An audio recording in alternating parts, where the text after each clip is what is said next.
Hello good evening guys, welcome to JKSSB online tutorial. मेरा नाम है अजय एंड आज के क्लास में हम लोग conventional and non conventional source of energy का लेक्चर नंबर 2 डिस्कस करने वाले हैं। तो इससे पहले हम 22 क्वेश्चन डिस्कस कर चुके हैं। अगर आपने नहीं देखे तो पहले मेरा लेक्चर देखिए, ठीक है। तो चलिए आज का पहला क्वेश्चन जो कि इस सीरीज़ का क्वेश्चन नंबर 23 है, चलिए क्वेश्चन को डिस्कस करते हैं। टाइडल एनर्जी क्या यूटिलाइज करती है? टाइडल एनर्जी मैंने आपको समझा दिया था, ठीक है, जो पानी से बनाते हैं हम लोग। Kinetic energy, potential energy, both A and B, या आपका नन ऑफ दीज। तो इसमें आंसर होगा आपका पोटेंशियल एनर्जी। क्या होता है? पोटेंशियल एनर्जी, क्योंकि पानी को स्टोर करते हैं, वो जब वापस जाता है तब आप एनर्जी बनाते हो। चलिए, the main source of petroleum is, main source of petroleum का क्या है? ठीक है, इसको मीथेन कर लेना, इसको कर लेना मीथेन, ठीक है। मीथेन, इथेन, उसके बाद है बुटेन या नन ऑफ दीज। तो इसका आंसर है बुटेन। याद करना इसको, बहुत ही इंपॉर्टेंट है ये। क्या है? बुटेन, ठीक है। मेन सोर्स ऑफ पेट्रोलियम क्या है? बुटेन। चलिए आगे बढ़ते हैं। हाँ जी, ऑप्शन नंबर सी था। चलिए, the natural gas consist mainly of, जो नेचुरल गैस है उसमें क्या होता है? उसमें मीथेन होती है। ये क्वेश्चन इंपॉर्टेंट है, फैक्चुअल क्वेश्चन है, ठीक है। नेचुरल गैस में मीथेन होती है, और जो अभी जस्ट ऊपर हमने डिस्कस करा कि आपकी पेट्रोलियम में क्या होता है, तो उसमें बुटेन होती है, ठीक है। चलिए नेक्स्ट क्वेश्चन देखते हैं guys, question number 26। The ultimate source of energy stored in fossil fuels, जो अल्टीमेट सोर्स क्या होता है फॉसिल फ्यूल्स के अंदर, कौन सी एनर्जी का सोर्स होता है आपको बताना है। तो आंसर में भी सन। क्या होगा? सन, क्योंकि सन हर एक एनर्जी का अल्टीमेट सोर्स होता है। चलिए नेक्स्ट बढ़ते हैं। An example of renewable source of energy, तो रिन्यूएबल कौन सी होती है जिसको हम जल्दी जल्दी बना सके? तो पेट्रोल तो इसका कभी भी आंसर नहीं होगा, क्योंकि पेट्रोल को बनने में बहुत टाइम लग जाता है। नेचुरल गैस, बायोगैस या कैरोसिन, तो कैरोसिन भी इसका आंसर नहीं होगा। एंड ऑप्शन के अकॉर्डिंग चले तो इसका आंसर होगा बायोगैस, क्योंकि बायोगैस को हम बहुत जल्दी बना सकते हैं, ठीक है। चलिए आगे बढ़ते हैं, ऑप्शन के हिसाब से चलना पड़ता है। A non renewable source of energy, इसमें कौन सी नॉन रिन्यूएबल है? नॉन रिन्यूएबल मतलब नॉन, जिसको हम जल्दी जल्दी नहीं बना सकते। तो लकड़ी बन जाती है जल्दी, 8-10 साल में लकड़ी तैयार हो जाती है। विंड एनर्जी लगातार बनती रहती है। हाइड्रोजन या नेचुरल गैस, ठीक है।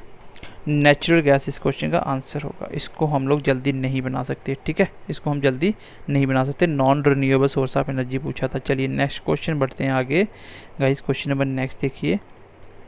The minimum speed of wind is necessary for the satisfactory working of wind generator to produce electricity। तो मैंने आपको बताया था ना कितनी स्पीड चाहिए कम से कम विंड की। तो इसका आंसर मैंने पहली ही क्लास में इसका डिस्कस किया था, जब आपको विंड एनर्जी पढ़ा रहा था कि 15 किलोमीटर पर आवर्स की स्पीड कम से कम विंड की होनी चाहिए, तभी आपकी इलेक्ट्रिसिटी वो प्रोड्यूस करेगी, ठीक है। चलिए क्वेश्चन नंबर नेक्स्ट देखते हैं। Question number 30। The solar cooker does not cook food if the solar cooker is not placed in shade, the glass sheet cover of solar cooker is closed, a sunny day, none of these। तो definitely अगर आप glass sheet cover को close कर दोगे तो कैसे वो heat को जनरेट करेगा, कैसे वो हीट को कलेक्ट करके आगे आपको प्रोड्यूस करेगा?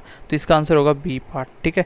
ये ना कॉमन सेंस के क्वेश्चन है। अगर आपको कॉन्सेप्ट पता है क्या होती है सोलर एनर्जी, क्या होती है टाइडल एनर्जी, तो आप क्वेश्चन को खुद बना सकते हो। कुछ भी इसमें कॉन्सेप्ट वाला पार्ट ही नहीं है। जो मैंने बेसिक पढ़ाया था वही मोर देन सफिशिएंट होगा। Which of the following is not an example of biomass energy source, इसमें से कौन सा बायोमास का एनर्जी सोर्स नहीं है? तो इसका आंसर देखो, लकड़ी तो चाहिए, आपको पता है जितना भी कचरा लकड़ी वगैरह हम डाल के उसमें पानी डाल के बायोमास बनाते हैं। बायोगैस बिल्कुल चाहिए, ठीक है। हाँ, एटॉमिक एनर्जी का कोई लेना देना इसमें नहीं होता, ठीक है। एटॉमिक एनर्जी का कोई भी लेना देना नहीं होता। बायोगैस, बायोमास, मैंने ये कंसेप्ट भी आपको पढ़ाए थे। चलिए नेक्स्ट क्वेश्चन देखिए guys. The major component of biogas, तो मेजर कंपोनेंट क्या है? तो जस्ट ऊपर हमने डिस्कस भी करा था, मीथेन, ठीक है। चलिए, which one of the following is not renewable energy technology, इसमें कौन सी नॉट रिन्यूएबल एनर्जी है? मतलब मुझे कौन सी चाहिए? नॉन रिन्यूएबल चाहिए, जिसको हम जल्दी जल्दी नहीं बना सकते। चलिए कौन सी है? कॉमन सी क्वेश्चन है। तो सोलर सेल जल्दी जल्दी बना सकते हैं, ये तो रिन्यूएबल है। विंड मिल, विंड तो चलती रहती हैं, बना सकते हैं। न्यूक्लियर एनर्जी, और जैसे मैंने ऑप्शन देखा टाइडल एनर्जी, तो टाइडल भी बन जाती है, पानी तो लगातार चलता रहता है, तो आंसर होगा न्यूक्लियर एनर्जी हम जल्दी नहीं बना सकते, यही है आपकी नॉट रिन्यूएबल। ठीक है, चलिए। Which of the following not required in the formation of biogas in a biogas plant. चलिए, इसमें कौन सी चीज़ रिक्वायर्ड नहीं है, तो आपको भी पता है इसमें ऑक्सीजन रिक्वायर्ड नहीं होती, क्योंकि ऑक्सीजन की एब्सेंट में आपके एनारोबिक बैक्टीरिया होते हैं। ठीक है, एनारोबिक जो बैक्टीरिया होते हैं जो बिना ऑक्सीजन के डिकम्पोज करते हैं। ठीक है, तो इसका आंसर होगा ऑक्सीजन नहीं चाहिए। ठीक है, एनारोबिक आपको पता होना चाहिए जिसको ऑक्सीजन की ज़रूरत नहीं होती, जैसे एनारोबिक रेस्पिरेशन होता है, वो वाली चीज़ें जो बिना ऑक्सीजन के सांस लेती हैं। चलिए, maximum wind energy available in proportional to, तो मैक्सिमम विंड एनर्जी किसके प्रोपोर्शन में काम करती है, मतलब क्या ज़्यादा कम होगा कि आपकी वो बनेगी विंड एनर्जी। तो इसके लिए देखो, एयर डेंसिटी का होना ज़रूरी है, एयर की मात्रा कितनी बिल्कुल होना ज़रूरी है। Cube of the wind velocity, तो बिल्कुल विंड वेलोसिटी का क्यूब क्या ये भी पता होना चाहिए, तो इसका आंसर भी आ जाएगा बहुत, दोनों चीज़ें होना ज़रूरी हैं। ठीक है, चलिए, मैंने विंड एनर्जी भी आपको अच्छे से पढ़ा दिया था। विंड एनर्जी का ड्रॉबैक कौन सा है, इसकी कमी क्या है? देखिए, कमी क्या है, अनरिलायबिलिटी एंड नॉन स्टेडीनेस, मतलब ये इस पर हम लगातार भरोसा नहीं कर सकते, ये एक जगह कांस्टेंट नहीं होती है, चेंज होती रहती है, क्योंकि विंड कम ज़्यादा चलती रहती है, इसलिए ये एक जगह कांस्टेंट नहीं होती।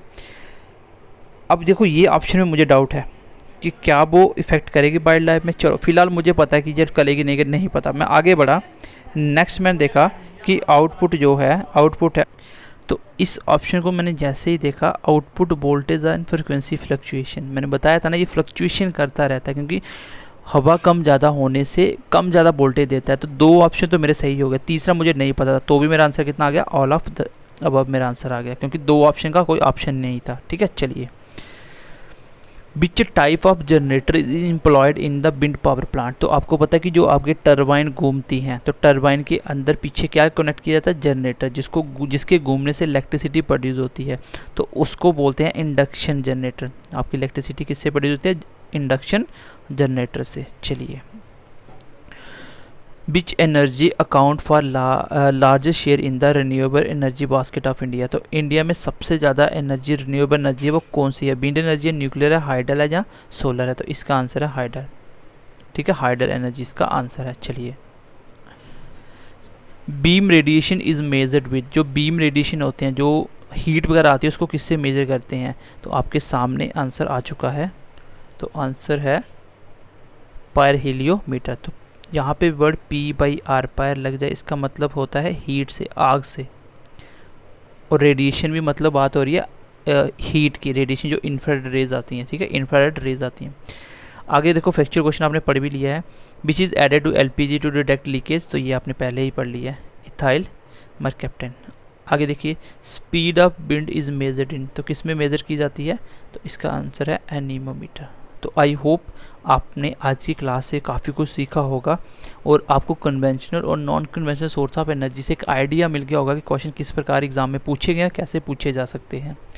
सो अब हम नए चैप्टर के साथ मिलते हैं। आप ज़्यादा से ज़्यादा दोस्तों के साथ शेयर कीजिए, ठीक है, और अच्छा लगे तो कमेंट कीजिए, लाइक करिए, और अपने दोस्तों के साथ ज़्यादा से ज़्यादा शेयर कीजिए। ये आपसे छोटी सी एक रिक्वेस्ट है, क्योंकि जितना ज़्यादा बच्चा देखेगा उतना हमें भी अच्छा लगेगा कि हमारा कंटेंट ज़्यादा बच्चों को बेनिफिट दे रहा है। ठीक है, बाकी ध्यान रखिए अपना, मिलते हैं नेक्स्ट क्लास में। Bye bye, take care and God bless you.